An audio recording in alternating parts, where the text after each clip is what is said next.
তার উপর ঈমান আনা থেকে তুমি একটু পিছপা হবে না। তারা আমাকে শাহাদাত বরণ করুক বা যেটাই করুক না কেন, তুমি তোমার ঈমানের উপর অটল থাকো। এরপরে দ্বিতীয় সন্তানকেও শহীদ করে দেওয়া হলো।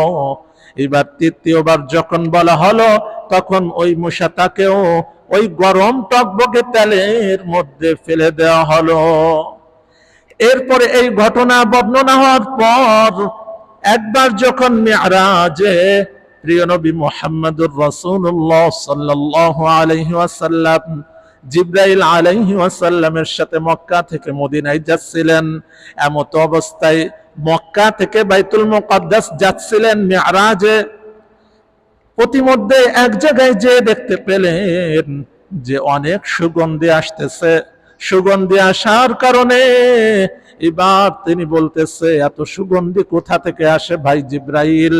এবার জিবরাইল আলাইহিস সালাম বলতেছে, এটা হলো ওই কবরের সুগন্ধি, যে ওই যে মুসাতা ফিরআউনের বাদী, সে যে শাহাদাত বরণ করছিল তার কবরটা এই পাশেই রয়েছে, এই জন্য তার কবর থেকে সুগন্ধি আসতেছে। বলুন সুবহানাল্লাহ।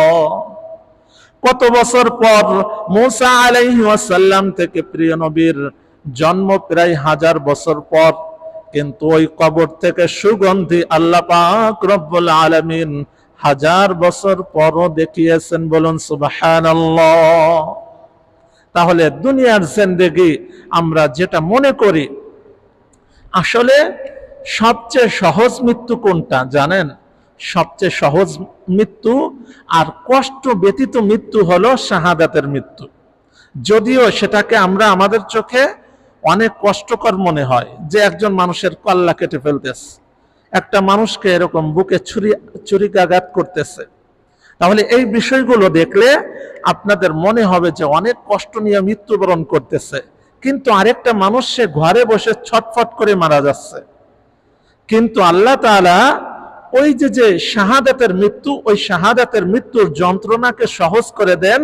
আর এই ঘরে বসে বসে ছটফট করতে থাকা মৃত্যু, এটা বেশি কষ্টকর।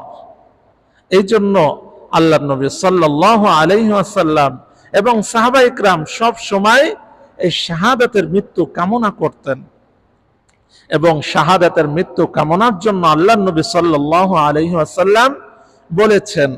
তাহলে এই যে ঘটনা, এই ঘটনার দ্বারা আমরা কি বুঝলাম?